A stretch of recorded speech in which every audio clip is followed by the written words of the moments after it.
Quand vous revenez du Congo, quelle est la situation générale du pays en ce moment? Bon, il faut dire que la situation générale, c'est comme elle a toujours été. Moi, je ne trouve pas qu'il y ait une évolution au niveau à ce qui concerne, par exemple, les quotidiens de la population. Je ne vois pas qu'il y a de nouveau à ce qui concerne l'éducation, à ce qui concerne la santé. Donc, je pense que c'est statu quo. Et je crois que, comme vous le savez, c'est comme tout le monde le dit aussi, que M. Kabila a démontré son incompétence de gérer le pays. Bien, il y a une semaine, M. Floribert Chebeya a été assassiné. Qu'est-ce que cela vous a fait? Non, vous savez, l'assassinat de Floribert, personnellement, j'ai du mal à croire. J'ai du mal à croire, tel qu'on est en train de nous le dire aujourd'hui, cet homme qui m'a accompagné tout au long de ma vie. J'ai fait 46 fois d'arrestation. Les 46 arrestations que j'ai connues, 46 prisonnements que j'ai connus, Floribert Chebeya qui était le seul qui était toujours à mes côtés. C'est l'homme ou l'homme politique qui peut croire qu'à n'importe quel endroit on peut le placer et que c'est lui qui va découvrir la personne. C'est un homme qui s'est battu toute une vie. Et c'est incroyable qu'il a traversé autant de montagnes qu'aujourd'hui, ce soit l'équipe de Kabila ici qui vienne lui arracher la vie. Sincèrement, je rends hommage et que son âme repose à paix, mais nous nous battrons par tous les moyens, et sur ces, je lance un appel à tous les Congolais, hommes, femmes et enfants, tous comme un seul homme, nous devons mettre fin à ce qui vient de dire. Je crois que Floribert est mort comme le martyr de tant d'autres personnes, et je crois que nous devons nous battre, nous devons nous souder pour que cela n'arrive plus jamais à qui que ce soit. Pensez-vous qu'il soit opportun ou non que le roi se rende au Congo pour les 50 ans de notre indépendance? Bon, personnellement, vous savez, le roi est souverain. Personnellement, je pense que si jamais ma petite personne peut contribuer à une de telles décisions, je dirais non. Je dirais non pour plusieurs raisons. Il n'y a pas la sécurité. Comment on peut inviter le roi dans un environnement non sécurisé? Comment peut-on inviter le roi dans un pays de non-État? Comment peut-on inviter le roi dans un gouvernement antidémocratique? Comment peut-on inviter le roi dans un environnement malsain? Ça, c'est les questions que je me pose. Parce que quand on veut fêter les cinquantenaires, on fête les cinquantenaires de bonheur ou on fête les cinquantenaires de malheur. Dans les cas du Congo, c'est le malheur. Comment peut-on inviter le roi pour faire voir vivre la comptabilité des fêtes malveillantes que nous avions commises? Moi, je crois que c'est une question qu'il faut se poser. Je pense que le moment n'est pas d'une telle grande personnalité de lui mettre sur une zone de risque comme le Congo. Le Congo n'a pas les moyens de sécurisation. Vous venez de parler de l'affaire de Floribert Chebeya. Ça montre déjà, c'est une preuve vivante qui montre à tout le monde que je pense qu'on aurait bien voulu fêter ensemble avec le roi. On aurait bien voulu à ce que les cinquantenaires soient quelque chose auquel doit être une fête historique. Mais malheureusement, les dirigeants n'ont pas préparé les cadres. Bien. L'année prochaine, le mandat de l'actuel président et de l'actuelle législature prend fin. Pensez-vous que le pouvoir actuel a des atouts pour convaincre la population? Vous savez, le mandat d'un homme politique prend fin à partir du moment où il n'a pas respecté le contrat par lequel le peuple l'a élu. Pour moi, le mandat de Kabila a déjà pris fin depuis son commencement. Parce qu'en fait, Kabila a posé, si tu veux, sa philosophie politique, son projet de société sur les 5 chantiers. Et vous et moi, nous connaissons ce que c'est les 5 chantiers. Ça veut dire quoi? Il y a la santé dedans, il y a l'éducation, il y a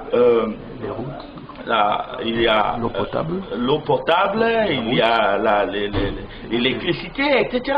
Alors, dans tout ce que lui-même avait énuméré, il n'y a rien du tout. Rien du tout. Aujourd'hui, quand vous regardez dans l'ensemble du pays, l'ensemble du Congo, tout ce que Kabila avait promis à cette époque, comme quoi il y aura des autoroutes, les routes seront faites, etc. Tout ce qu'ils ont fait jusqu'à présent, 4 ans après, c'est l'agrandissement du boulevard du 30 juin, auquel ils ont coupé les arbres coloniaux, juste à agrandir le boulevard, que les travaux ne sont pas finis. Et dans ce boulevard, le début des travaux, ils ont dit que c'est 7 mois. Aujourd'hui, ça fait 15 mois et 17 jours. Et dans les 15 mois, 17 jours, sur une partie de 1,5 km. Et dans ces 1,5 km, il y a 314 accidents. Dans les 314 accidents, il y a 292 mortels. Voilà la comptabilité, l'agrandissement de ce boulevard de 30 jours. Et je vous dis que c'est un boulevard qu'on a agrandi, mais sans aucune norme. Moi, je crois que vous pouvez demander aux gens qui sont à Kinshasa, ils vous le diront. Quand vous regardez, par exemple, dans les communes de Kitambo, communes de Kinshasa, communes de Barumbu, où on est en train de faire la voirie, les canalisations d'eau, ça n'a rien à voir avec le gouvernement. Ça, c'est l'Union européenne. Ce sont des fonds de coopération de l'Union européenne qui sont en train de développer. Donc, les 5 chantiers de Kabila n'ont pas trouvé de fait. Quand on regarde, par exemple, sur l'éducation, non seulement il viole la Constitution, mais il ne respecte rien du tout. Alors, dans l'éducation, il est dit dans la Constitution que l'école primaire est gratuite et obligatoire. Jusqu'au moment où je vous parle, l'école primaire n'est pas obligatoire, il est toujours payant. Okay. C'est une atteinte à la Constitution. Quand vous regardez sur le découpement territorial, nous devrions quitter, depuis les 15 de ce mois, du mois passé, nous devrions quitter du 11 provinces à 26 provinces. Jusqu'au moment où je vous parle, il n'y a rien du tout. Le moratoire auquel M. Kabila et sa majorité ont déposé au palais, au Parlement, le moratoire sur les doubles nationalités, jusqu'à aujourd'hui, il n'y a toujours pas de solution. Écoute, comment on peut fonctionner dans un pays comme ça? Mais le Congo, c'est un pays de non-État. Moi, je crois, sincèrement, qu'on ne peut pas compter sur M. Kabila. M. Kabila a failli. Il est vrai que moi, personnellement, je le savais. Si je me suis tué, c'est parce que je savais que ce monsieur va démontrer son incapacité à gouverner le Congo. Quand vous regardez la honte aujourd'hui, auquel ils ont parlé avec beaucoup de fanfarons, comme le départ de la Monique, mais dans le départ de la Monique, qui devrait quitter le Congo. Mais comment des amis auxquels vous avez invités, au moment où votre pays était en incendie, et pour éteindre le feu, vous les invitez au même moment, là tout allait bien, mais maintenant il est tenté de le faire partir avec beaucoup de fanfares, machin, tout ça. Non! Mais ils n'ont pas d'armée. Vous allez faire partir la monnaie comment? Le Tchad a aussi demandé à ce que l'armée des Nations Unies, qui se trouve présentement au Tchad, soit partie. Mais les Nations Unies a accepté, Ils ont accepté pourquoi? Parce que l'environnement du Tchad fait que l'État du Tchad a réellement une armée qui peut protéger son peuple. Les personnes ne l'air bien. Mais ce qui concerne le cas du Congo, ils ont carrément rejeté la résolution. Donc c'est pour vous dire que nous sommes dans un pays de non-État. Et Kabila n'est pas la personne appropriée aujourd'hui pour gouverner le pays. Il est tout à fait normal, il est impossible de gouverner un pays que vous ne connaissez pas. Kabila ne connaît pas le Congo. Il a la difficulté de la gestion du pays parce qu'il ne connaît pas la diversité culturelle de ce peuple. Alors moi je crois que la faute est à nous-mêmes, Congolais. Il faut que nous fassions un effort pour aider Kabila à partir. Et le pays doit vivre. Moi, je crois que c'est une réalité. Bien. Quel est le message du FONUS pour 2011 en direction de la population? Moi, je crois que 2011, ce sera l'année de tous les enjeux. Je tiens d'abord à remercier les Congolais de la diaspora. Ça, je dois vous le dire. Les 4 ans de M. Kabila au pouvoir aujourd'hui, c'est la diaspora qui a tenu bon. Ce sont eux qui ont fait un effort pour essayer de faire le mieux à faire sentir la voix des Congolais. Ce sont eux qui ont relevé la réalité de ce que le peuple est en train de souffrir. Je dois, avant toute chose, rendre un hommage public et mérité à tous les Congolais de la diaspora, Congolais et Congolaises de la diaspora.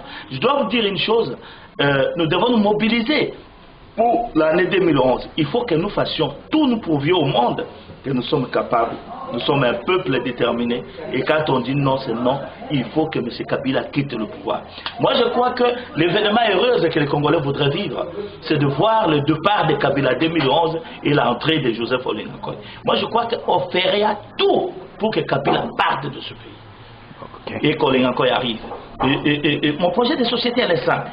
Moi, je ne suis pas quelqu'un qui amènera le pays dans la démagogie. Moi, je vais me baser sur l'agriculture. Quand vous regardez aujourd'hui au niveau du pays et sur tout ce qui se passe, donc vous trouverez qu'il y a quelque chose d'anormal. Quand vous regardez qu'au niveau du pays, par exemple, sur le plan de l'agriculture, est-ce que vous savez que le Congo importe plus ou moins 98% du produit extérieur. Si vous entrez même dans les alimentations, dans tout ce qu'on vit, 98%, il y a seulement 2% de produits intérieurs. Et moi, je veux faire le contraire. C'est-à-dire, moi, c'est la production intérieure qui va être augmentée pour me permettre de lutter contre la pauvreté. Il est impossible dans un pays de créer un développement de la population.